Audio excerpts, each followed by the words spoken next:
Hello and welcome to the Occult book review. Sorry I haven't had videos up recently. I've been ill for most of January. I've still got the flu, but I said I might as well try to do something while I'm here in the house. I'm going to review Decoding Maori Cosmology, the Ancient Origins of New Zealand's Indigenous Culture by Laird Scranton. It's a book that came out last year, but it's a book that keeps coming back to my attention based on research I'm doing myself and articles that have appeared online, and I'll talk about that a little bit. If you follow Laird Scranton's work, you'll know that he's probably most famous for his work relating to the Dogon and various archaic traditions which seem to share the same cosmogony, that is, like how ideas about how the universe began and the various myths and archetypes associated with those creation stories hidden within esoteric traditions. But you may feel, well, why the Maori? What have the Maori got to do with the Dogon, for example? Well, basically, for Scranton, he sees the same wisdom teachers, the same wisdom teaching point from which these various cultures then went around the world, and he sees this origin point starting around roughly 10,000 BCE at Göbekli Tepe, and he talks about that in one of his earlier books, A Point of Origin. So although this book is related to Scranton's ongoing investigations, it is a standalone book itself. You can come in at this point, or you can go back to Point of Origin or any of the others. You will get kind of the individual breakdown of the motifs within a particular culture, but it's when you follow them on, you'll see the pattern that emerges. And Scranton, he makes a very interesting case, but also a very compelling case, and that has ramifications for all of us, even though we may not think that that is so. So he obviously begins with the history of the Maori people themselves, and he talks about the first anthropologists who went to New Zealand. The Maori themselves were quite late arriving, but they were also quite isolated, which is how a lot of the traditions stayed preserved, because they weren't mixed with other cultures until much later. And so for Scranton, the hidden esoteric symbolism was kept quite pure, and he looks at the phonetics of the language, and this is something that he does in all of his books. He looks at the way certain words sound the same and mean the same thing, and over time, of course, there are corruptions when lettering and written language becomes involved. But when you're talking about concepts that sound the same going back to potentially 10,000 BCE, it seems more than a coincidence that these very complex concepts should be preserved in the same sounds. And the Maori themselves are genetically Polynesian, and that's interesting if you go back to, say, the work of Gordon White, starships in particular, and his ideas there.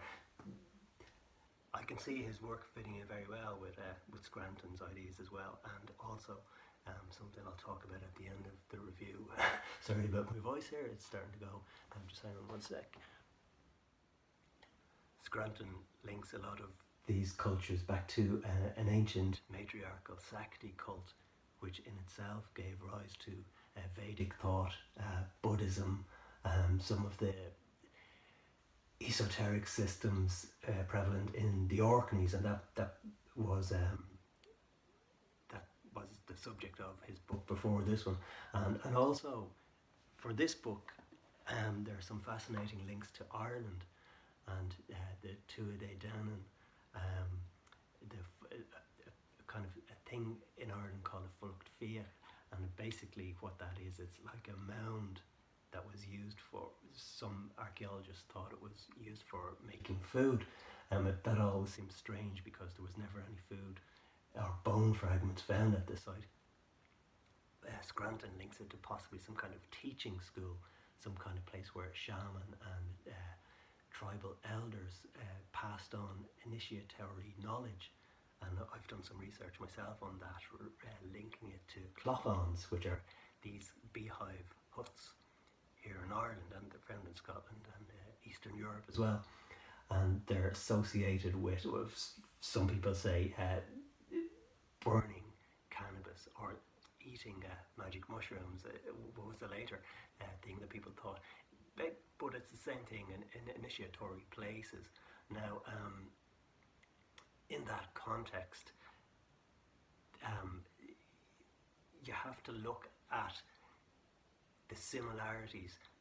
Scranton talks about Skellig Michael. You may know that island from Star Wars, actually, and it's a place off the west coast of Ireland where these beehive huts are. And although it still is promoted very much as a Christian monastic settlement, it's actually much older, and recent archaeological findings have found that it was actually occupied long before Christianity, at least 1000 BCE, but maybe much longer. And Scranton's argument would possibly agree with that. He sees the same type of buildings, by the way, on Skara Brae, and you can go and look that up yourself as well. But so what he's talking about basically is, if we look at the language and the myths of these ancient peoples at different places around the world, we're seeing the same pattern and the same story, and it's very much a Gnostic story. It's a story of ancestors coming down, something going wrong, and I myself see that pattern in the Dogon story of one ancient ancestor committing what was called an error, and this is distinct from sin. And if you know the story of Sophia, then you'll know that idea. And the reason why I thought about this book for review is because this article came online there recently, and it's basically astronomers discovered the Gnostic pleroma at the Milky Way's galactic core, and in the Gnostic and the Dogon creation stories, there's a life force at the very center of the Milky Way, and from that emanations come very, very basically. Sophia falls, is trapped in the material existence, but she's yearning for the return to the pleroma and the higher ideals from which everything comes. And this article is basically saying that when we look at the center of the Milky Way, where we thought it was a dead space, in fact there's huge kind of things going on, things that we didn't expect. Now, I'm being very vague here. You'll have to kind of look up that yourself and find the connections to the Gnostic story. But anyway, the idea is perhaps myths themselves have some kind of resonant effect that we aren't aware of, and that's why they're able to stay intact through archetypes for so long, because we're talking about a huge time span here. All these stories of cosmological creation, perhaps they're preserved with the Dogon, for example, and in Buddhist stupas. The construction of the stupa tells a story, so you don't need written language. It's preserved in the story of the construction. Same with the tribal dances, and we see this in Native American cultures as well. We see it in pretty much every archaic tradition speaking about creation. So Scranton sees these patterns emanating from the same place, and they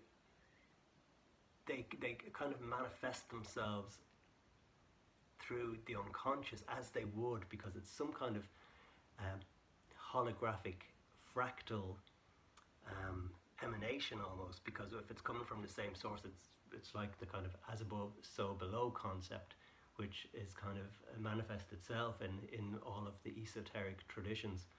And perhaps it explains that kind of yearning to return. We turn to kind of the stars almost, because if myths preserve this stellar origin point, and Scranton goes into it in more detail, that's why all of the myths always talk about coming from the stars, and the same with Sophia falling in the Gnostic tales. So, Decoding Maori Cosmology, the ancient origins of New Zealand's indigenous culture. It's a very interesting book. Scranton's style it seems to be quite similar in all of his books, in that you get an overview, and then you get kind of breakdown of the particular gods and goddesses, the archetypal figures, and he shows the parallels then to Egyptian kind of creation stories, and in this case, as I mentioned, in the Irish creation stories, and those that we kind of discover, the concepts, that we discover in Buddhism, and the Sakti cult that he returns to all of the time in his books. If that's your thing, and you're into Gnosticism, I think you'll find Scranton's work very educational and very enlightening. So thanks for watching, and hopefully I'll have a better voice, and there won't be as big a gap to the next occult book review. Thanks for watching. Bye.